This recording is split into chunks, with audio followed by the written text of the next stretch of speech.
Hindi nila nagustuhan ang ganti ko. Ang babaeng ginawa nilang kabit. Hindi nila nagustuhan ang ganti ko.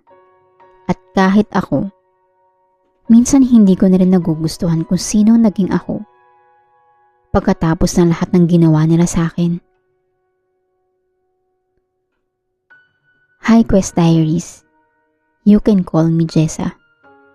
Hindi ko alam kung may makakakilala sa akin kapag nabasa o nalaman nila ang kwentong to. Pero okay lang. Kasi sa totoo lang, sa mga oras na to wala na rin naman akong kaibigan. Nasira ako dahil sa mga gawa-gawang kwento tungkol sa akin. At dahil na rin sa mga desisyon na paghihiganti na ginawa ko nung galit pa ako sa mundo. 18 years old ako nung unang beses akong sumali sa beauty pageant sa barangay namin. Sa mga fiesta, sa mga liga. At mas lalo akong nasayahan nung nagsimula na akong kumita. Only child ako. At parehang may sakit ang parents ko noon. Kaya kahit bata pa, kailangan ko na maghanap ng paraan para makatulong. Marami nagsasabi na bagay daw ako maging beauty queen. Matangkad, morena, magandang pangangatawan. Kaya halos lahat ng pageant sa mga karatig barangay at bayan, pinupuntahan ko. Maliit ang probinsya namin, halos magkakakilala lahat. Kaya mabilis ding kumalat ang mga kwento tungkol sa akin. Marami ang nanligaw sa akin simula 18 years old ako. Pero 20 years old na ako nung nagkaroon ako ng unang boyfriend. 27 years old siya. Sabi niya, single siya. 5 buwan lang kami at sobrang okay niya bilang boyfriend. Kaya mas masakit nung nalaman kong may asawa at 2 anak na pala siya. Umatras agad ako. Akala ko doon matatapos ang lahat. Pero pagkatapos ng 3 buwan, nagka-boyfriend ulit ako. Sabi niya single siya. Pero usap-usapan na naman na may sabit daw. Kalauna napatunayan ko may pamilya rin pala siya. Sa dami na nanliligaw sa akin, lagi ako napupunta sa lalaki may tinatago. Siguro totoo na mas marunong talaga magpakilig ang mga lalaki nag-cheat. Sa 5 naging boyfriend ko, lahat sila ginawa akong kabit. Mas masakit pa, 3 sa kanila, magbabarkada pa pala. At ngayon, 25 years old na ako. Isang araw may kakaiba akong nafe-feel na discomfort down there na hindi ko ma-explain. Kaya nagpa-check up ako at doon ko nalaman na may infection ako. Na nakuha ko dahil sa pakikipagrelasyon sa iba't ibang lalaki. Ang pinakamasakit, hindi ko alam kung sino sa kanila nagpasa sa akin nun. Minessage ko silang lahat para magtanong, pero walang sumagot kahit isa. Doon pumasok ang matinding galit. Galit sa kanila at sa galit sa sarili ko. Sa dami ng lalaki nang ligaw sa akin, bakit yung may sabit at may sakit pang napili ko? Imbis na unahin ko ang pagpapagamot, gumanti ako.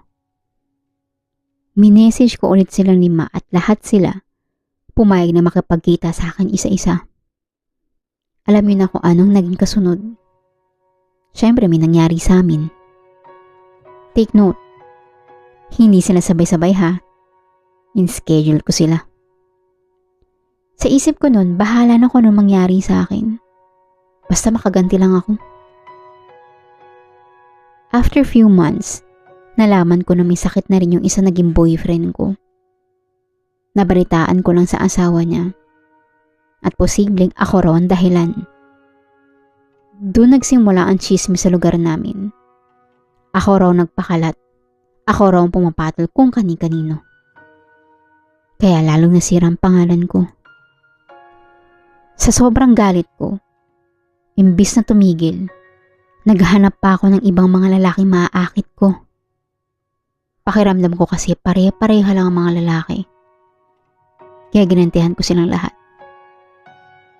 Hanggang sa napagod ako. Lumayo ako. Lumipat ng bahay at namuhay mag-isa sa lugar na walang nakakakilala sa akin. Tumuloy pa rin ako sa pagsali sa mga pageants kasi yun ang alam kong gawin para kumita. Ganda ang puhunan.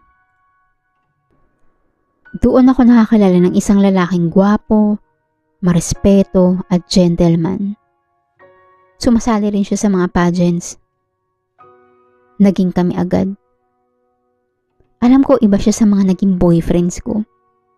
Kaya kahit gusto niya may mangyari sa amin, tumanggi ako. Ayoko mangyari sa kanya nangyari sa akin. Iniingatan ko siya. Ayaw ko mapasa sa kanyang sumpa na ipinasa lang din sa akin. Pero may mga taong dumadayo pala sa lugar na yun na nakakakilala sa akin. Sinabi nila sa kanya tungkol sa past ko. Pinalalapan nila ang kwento. Kaya nilayuan niya ako. Hindi lang dahil sa naging sakit ko, kundi bakit daw nandamay pa ako ng ibang lalaki na wala namang kinalaman sa naging kondisyon ko. After niya, may isa pa ako nakilala. Sinubukan kong maging normal.